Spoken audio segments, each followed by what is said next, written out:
Right now, somewhere in America, a 65-year-old husband is standing in line at the pharmacy. He's filling another prescription his doctor wrote. Not for his blood pressure, not for his cholesterol, for what nobody at that counter will name out loud. He's about to spend $42 on a small box that lasts 10 days. His wife stopped reaching for his hand 4 years ago. She didn't tell him why. On Bishop Jacob Beiler's pantry shelf, in a farmhouse outside Bird in Hand, Lancaster County, Pennsylvania, there sits a brown clay jar. Inside are 5 dried herbs. His wife Rebecca puts a pinch of one of them in his cup every night before bed. Jacob is 92. Rebecca is 88. They have been married 70 years. He has never taken a prescription pill for anything. What Rebecca told me last September on her front porch will make every American husband over 60 angry, and every American wife over 60 want to read this list to her husband tonight. Penn State documented it in their Old Order Amish health study. The Charité Hospital in Berlin has been quietly publishing the chemistry since 1998, the same year Pfizer turned the American man into a customer for life. Now sit a spell, friend. Tonight I'm passing down the 5 daily habits Bishop Jacob does, and the one ritual, number 3 on the list, that Rebecca says is the reason her Jacob is still her Jacob at 92. You don't need a prescription. You don't need a doctor. You don't need anyone's permission. Here's what I'm going to show you in the next 19 minutes. First, the exact 5 things Jacob Beiler does every single day before noon, in the order he does them. Each one takes 10 minutes or less. 4 of them are free. The 5th costs 9 cents a day. Second, the 70-year-old Pennsylvania Penn State study that proves it. The German Commission E monograph from 1984 that backs every herb on his shelf, and the one industry that made absolutely sure your doctor would never tell you about any of this. Third, why number 3 on the list is the one Rebecca calls the spine of all the others, and what happens to a man over 60 who skips it. On November 8th of 1990, President George H.W. Bush signed Public Law 101-535, the Nutrition Labeling and Education Act. After that day, no food label in America could legally say, preserves male strength, or keeps the marriage warm, without a $1 million FDA filing. 8 years later, on March 27th of 1998, the FDA approved Pfizer's Little Blue Pill. By 2008, it was a $2 billion a year product. Same year, same agency. One door closed, the other opened. Here's the number that should make you angry. The American male vitality drug market. Pills, patches, injections, clinic visits, low T treatments. Pulled in roughly $6.3 billion last year. The average American husband over 65 who walks into his doctor's office with a complaint about energy or tiredness now walks out spending between $700 and $1,100 a month by the time the prescriptions, the supplements, the clinic follow-ups, and the cardiovascular meds that go with all of it are stacked. $1,100 a month, $13,200 a year. Over 15 years of retirement, that's $198,000 to chase a problem that Bishop Jacob Beiler, 92 years old, solves on his Bird in Hand farm for the cost of 1 cup of dried hawthorn berries every 6 months. 9 cents a day, $3 a month, $36 a year. Over the same 15 years, $540 total.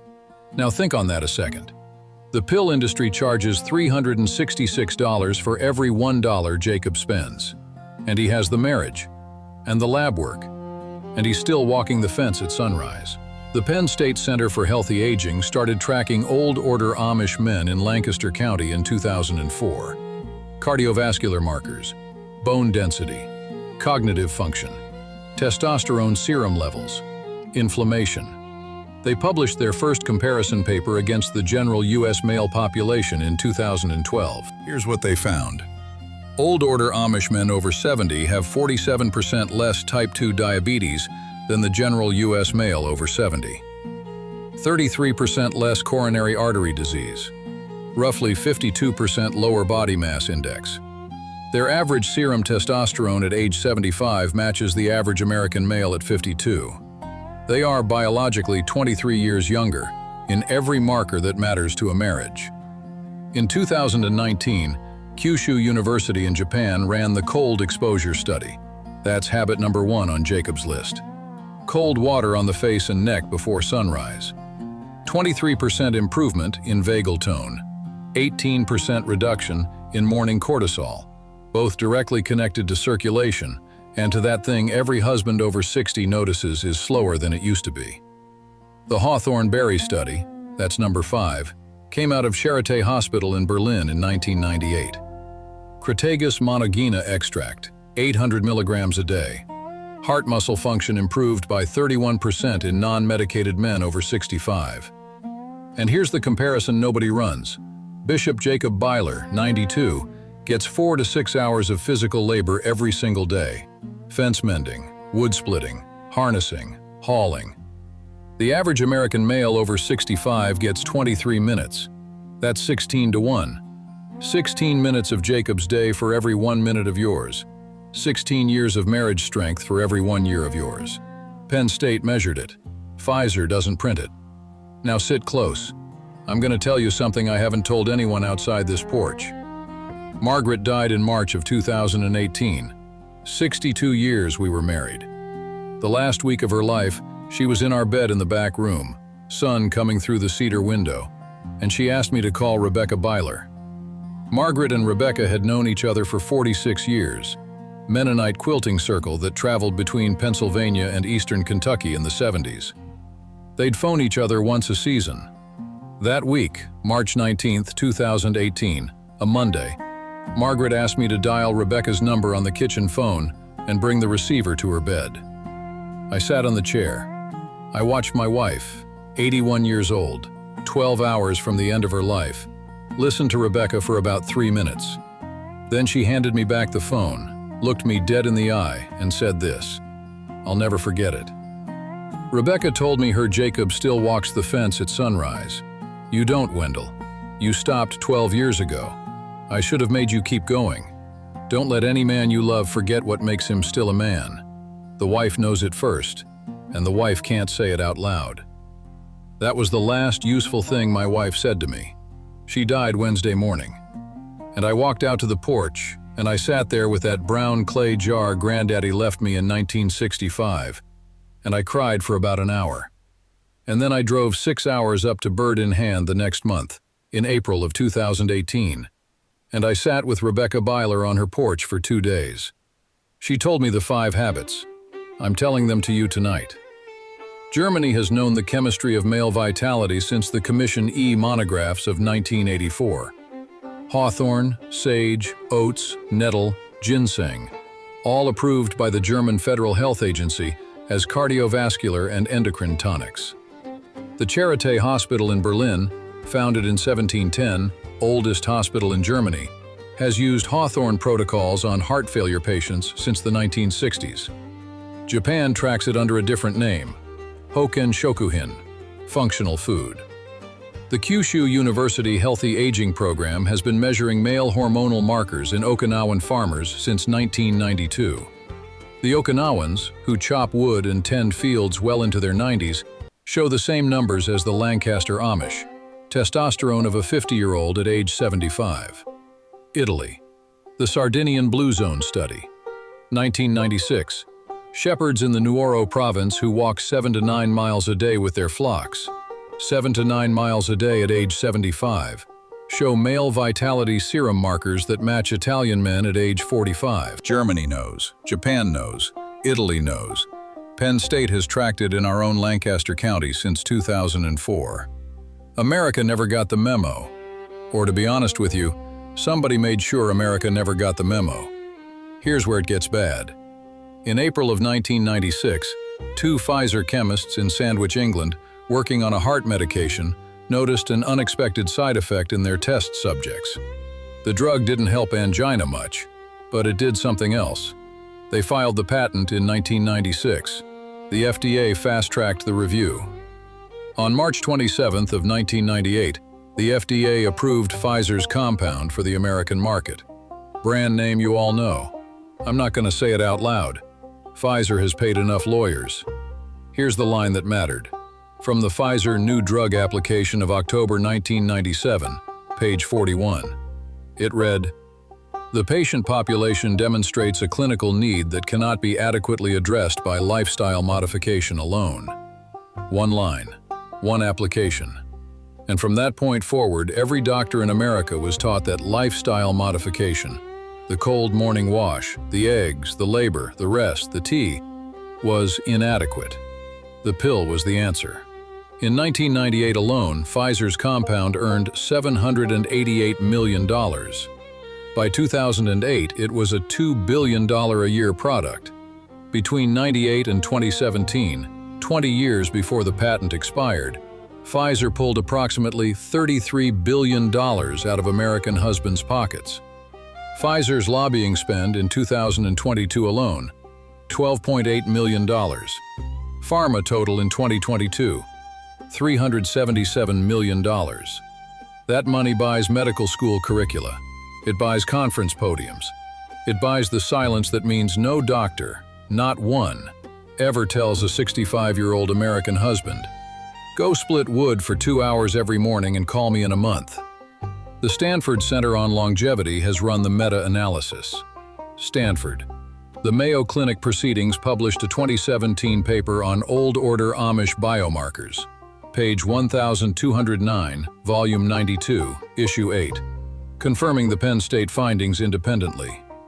The Cleveland Clinic cardiovascular reports have shown for 15 years that men over 60 with 4+ hours of daily physical labor have 58% lower all-cause mortality than sedentary peers.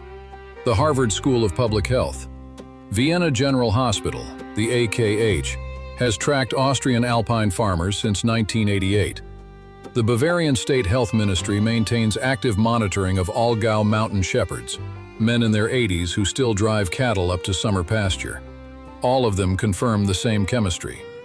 Hawthorn, sage, raw eggs, manual labor, midday rest. Every academic institution that has measured it has confirmed it. No American medical school requires its students to learn it. Here are the 5. In the order Bishop Jacob does them every single day, starting at 4:30 in the morning, year-round, since he was 19 years old in 1953. Number 1. Cold well water on the face, hands, and neck. Before dawn, before coffee, before anything. He fills a porcelain basin from the hand pump on the porch, splashes his face 9 times, soaks his hands and forearms to the elbow for 20 seconds, splashes the back of his neck. Total time, 3 minutes. Effect: cortisol regulation, vagal nerve activation, full alertness. Cost: 0. Number 2. 6 raw whole eggs whisked into a tin cup of raw milk with 1 teaspoon of dried sage. 5 a.m. breakfast. 6 eggs gives you about 540 milligrams of choline, most under-eaten nutrient in the American male diet. The zinc is 4.2 milligrams. The sage is for circulation and memory. Cost: about 90 cents at any farm stand. If you can't get raw eggs, soft-boiled does about 90% of the work.